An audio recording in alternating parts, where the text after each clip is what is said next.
अलेख निरंजन सी होती मुक्ति जीवन मुक्ति दाता है दुखहर्ता सुखकर्ता आनंदर सागर ज्ञानर सागर प्रेमर सागर सुखर सागर परम पिता परमात्मा परम शिक्षक परम सद्गुरु है सी आमको गति सद्गति देवा वाला दुनिया रे किए गति सद्गति दे पारना एक भगवान ही जो वर्तमान कौन हो अकाल पड़ुची बन्या हो बात्या हो भूमिकंप हो एटम बम पड़ुची रक्तर नदी बहुची ताठू उद्धार करने वाला किए ये स्वयं परम पिता परमात्मा निजे स्वयं स्वयं भू कहुची खुदा कहुची आम वास्तव में यहाँ हूँ निजर परिचय मु किए ना मु हूँ गोटे ज्योतिर्बिंदु चैतन्य अविनाशी आत्मा है आत्मा कौटी बास करुच्ची ना ये तेणुकर ये कौन चंदन सुंदर तिलक सब लगा हो कौन कराई समस्ते सुंदर चंदन सुंदर लगा हो ये हूँ गोटे पंचभूतर पांच तत्वर पुतुला रक्त मांसर शरीर आ सहित जिते आत्मा मिसिब ये गोटे जीवात्मा चैतन्य ज्योतिर्बिंदु स्वरूप आत्मा दिव्य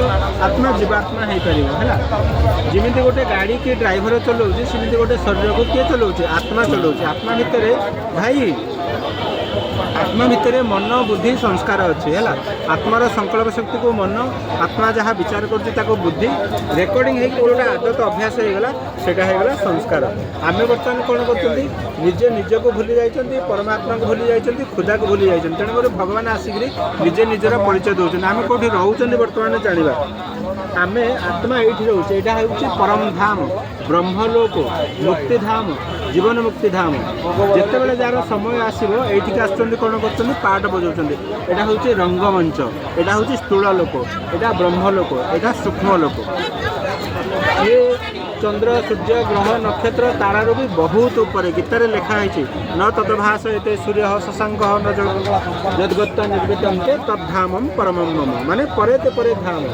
यू आत्मा मैंने ये आसिक पाठ बजाऊँ किए कार माँ किए कार बापा किए कार भाई पुणी जिते अभिनय सरी जाऊँगी पुणी निज घर को फेरी जाऊँ किंतु फेरबार बाट क्या जना ना आत्मा मरला कुआड़े जाऊँगी ए शरीर तो गला विनाशी शरीर माटर मिशीगला आज ये शरीर अच्छी काली की नथिबो किंतु आत्मा हूँ अजर अमर अविनाशी गोटे कहवा एत लोक तो मरुचंदी तथापि जनसंख्या बढ़ुची कहीं कमी जावा कथा किंतु ना ये परंधाम ये भी खाली हम पूरा सब आत्मा स्टेज को आसबे ना ना अभिनय करने रंगमंच जो जहाँ ड्रामा हो नाटक हो ऑपेरा हो महाभारत रामायण सब पार्टी एक्टर सब आसुना ना पुणी सब सरीगले निज निज घर को फेरुंट यहाँ हूँ परमधाम ब्रह्मलोक मुक्तिधाम ये होती समस्त आत्मा स्वयं परम पिता परमात्मा परम ब्रह्म परमेश्वर supreme father supreme teacher supreme सद्गुरु हिंदू धर्म छड़ा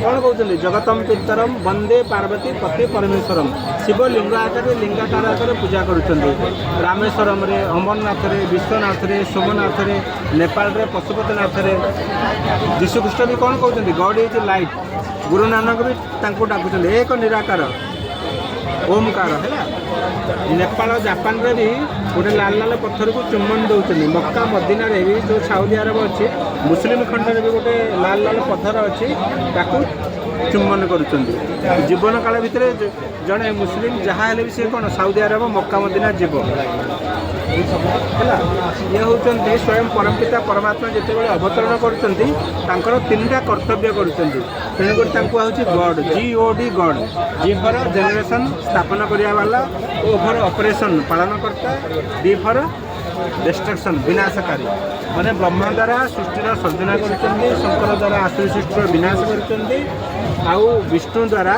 दैवी सृष्टिर पालना कर गीतार कौन लिखाई परित्राणय साधना विनाशाय दुष्कृतम दुष्ट मानकर मुझे विनाश करुच्ची आउ सन्थ सर्जन मानकर मुझे पालन कर से कौन कहते कालर काल महाकाल हर हर महादेव पाप को दुख को सी हरण करिया वाला तेणुकर ऊपर को डाकुचे ना हे भगवान आमको रक्षा कर रक्षा कर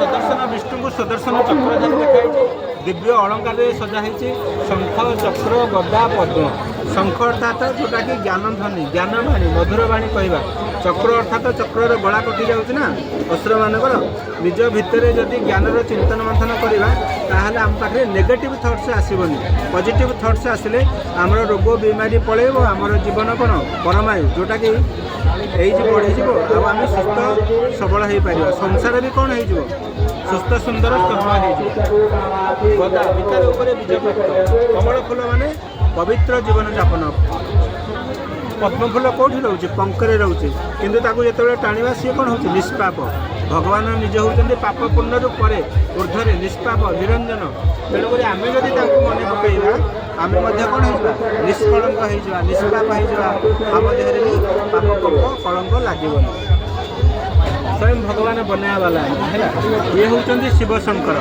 ये होती शिव ये होती शंकर ये कल्याणकारी ये विनाशकारी ये बाप ये पुओ शिव मंदिर कौन प्रकृति पुरुष देखाई ना हाँ साकार भी देखाई निराकार भी देखाई यहाँ तीन टा माने जीओडी गॉड स्थापनाकारी पालनाकारी विनाशकारी सोमनाथ मंदिर में गोटे हीरा देखाई कोहिनूर हीरा शुणी थे कोहिनूर हीराटा बर्तमान इंडिया रे नाही से म्यूजियम रे अच्छे हाँ सी आत्मा भितर यहाँ हूँ हीरा ये सब लाइट आउ माइट पूरा चेतन जगता ज्योति लाइट ही लाइट किंतु आम आत्मा को भूली जाइए देह बोली भावुँ देहटा हूँ विनाशी आज माटर सहित माटी मिशीज आज अच्छी काली नथिबो स्वयं भगवान जितेबाला दिव्य अवतरण होची काम क्रोध लोभ मोह अहंकार दूर हो जाए जमी सूर्यंकर जितेबाला उदय हो जाए अंधकार दूर हो जाए ना नहीं तेणुक आम भितर जितेबाला ज्ञानर आलोक आसूची आम भितर भी कौन अवगुण सब दूर हो जाए आम भी कौन हो जाती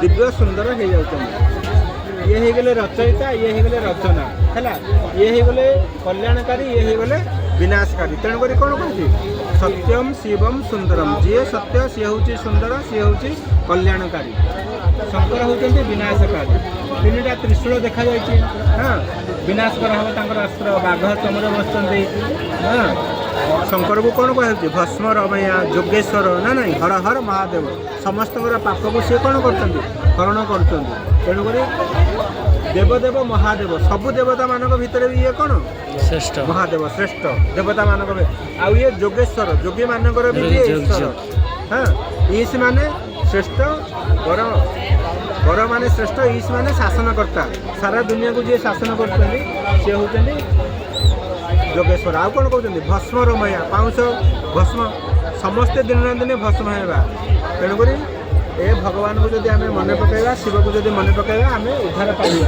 यहाँ हूँ गोटे 5000 वर्षर वर्ल्ड ड्रामा हुई सृष्टि चक्र रथ चक्र जमी अच्छी ना यहाँ हूँ गोटे सृष्टि चक्र 5000 वर्षर ये 1250 वर्ष सत्ययुग त्रेता युग 1250 द्वापर युग 1250 कली युग 1250 2500 यहाँ हूँ ब्रह्मांकर दिन ये हूँ ब्रह्मांकर राति ये सुना भाया ये माने रूपा भाया ये तंबा भाया ये कलिजुग एकदम अंधकार किंतु यहाँ जो घड़ी संधि मुहूर्त देखाई यहाँ हूँ पुरुषोत्तम संगम युग माने कल्याणकारी संगम युग भगवान अवतरण समय माने ब्रह्म मुहूर्त जमी दिन आउ राति भितर संध्या समय रोज ना नहीं सकाळ पाइब राति सर सेटा ब्रह्म मुहूर्त अमृत बेला ये संगम युगटा यहाँ हूँ 100 वर्ष 100 वर्ष में भगवान आसिक भल भल आत्मा मान बाछुंट जोटा कि मालिकारे लिखाई जे सृष्टि की रक्षा करने बोली किसी कौन विहन रे जे भगवान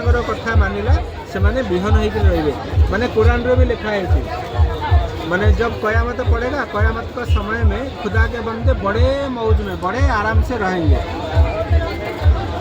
तो भगवान को डाकिले सीना मौजर आराम रे रहिबा संगम युग हूँ मौजर युग खुशीर युग माने दुनिया रे केते बड़ बन्या हो बात्या हो भूमिकंप हो रक्तर नदी बहु जी भगवान छत्र छाया अच्छी तार केबे भी विनाश हेनी भगवान ताकू कौन रक्षा करदे कहीं सी हूँ रक्षक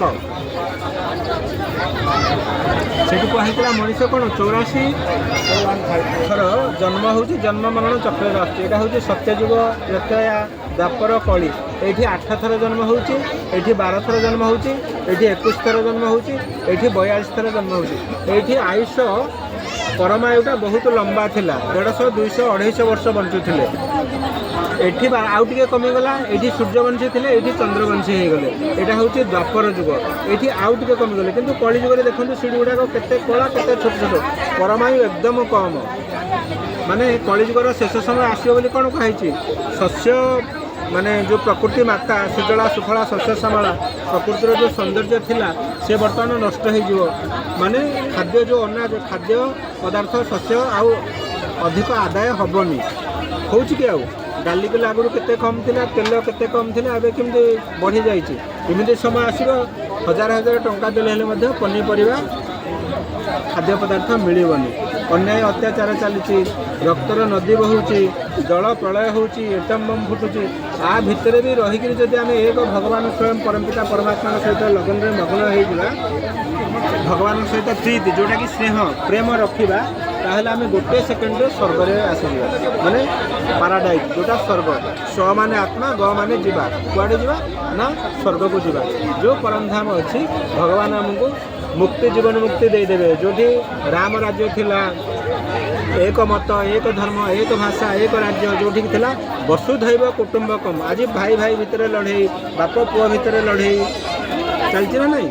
କିନ୍ତୁ କେତେବେଳେ ଏକ ହେବ? ଯେତେବେଳେ ସମସ୍ତେ ଏକ ମତରେ ଚାଲିବେ। ଜଣେ ଘରର ମୁରବୀ, ତାକୁ ରିଗାର୍ଡ଼ ଦେବା ଦରକାର, ସମ୍ମାନ ଦେବା ଦରକାର। ତା ମତରେ ଚାଲିଲେ, ଭଗବାନଙ୍କର ମତରେ ଚାଲିଲେ ଦୁନିଆଟା କ'ଣ ହେଇଯିବ? ସ୍ୱର୍ଗ ହେଇଯିବ। ହେଲା, ଭଗବାନ ବର୍ତ୍ତମାନ ସ୍ୱର୍ଗ ବନାଇବା ପାଇଁ ଆସିଛନ୍ତି।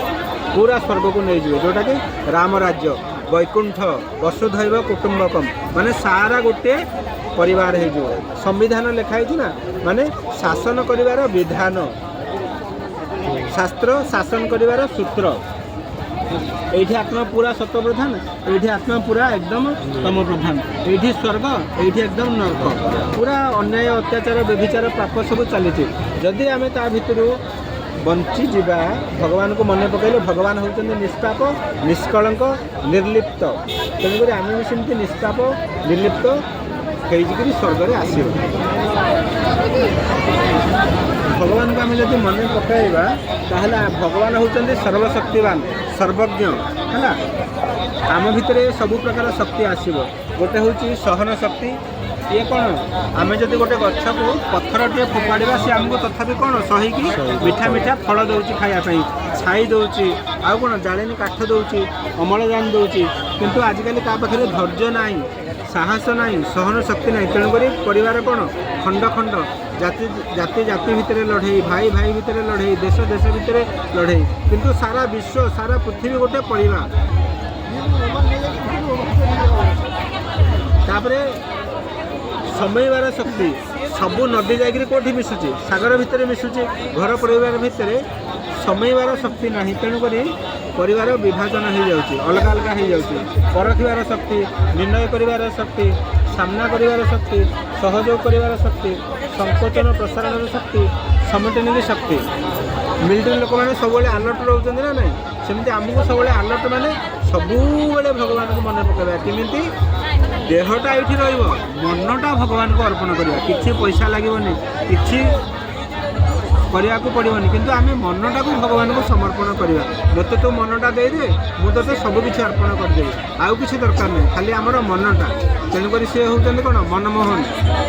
ଆମର ମନଟାକୁ ଯଦି ଆମେ ଭଗବାନଙ୍କୁ ଅର୍ପଣ କରିବା, ତାହେଲେ ଭବଭୟ ସଂସାରରୁ ଆମେ ପାର ହେଇଯିବା। ହଉ, ଆପଣମାନଙ୍କୁ ଭଗବାନଙ୍କ ତରଫରୁ ଈଶ୍ୱରୀୟ ନିମନ୍ତ୍ରଣ ରହିଲା। ଭଗବାନ ଆପଣଙ୍କୁ ସ୍ୱୟଂ ନିମନ୍ତ୍ରଣ ଦେଉଛନ୍ତି, ଆପଣମାନେ ଆସିବେ। କେଉଁଠି ରହୁଛନ୍ତି? କେଉଁଠି? ପଟିଆ। ହଉ, ଠିକ୍ ଅଛି। ପଟିଆରେ ବି ତ ଆମର ରାକ୍ଷୀ ପିନ୍ଧିଛନ୍ତି ଆଉ। ହଉ।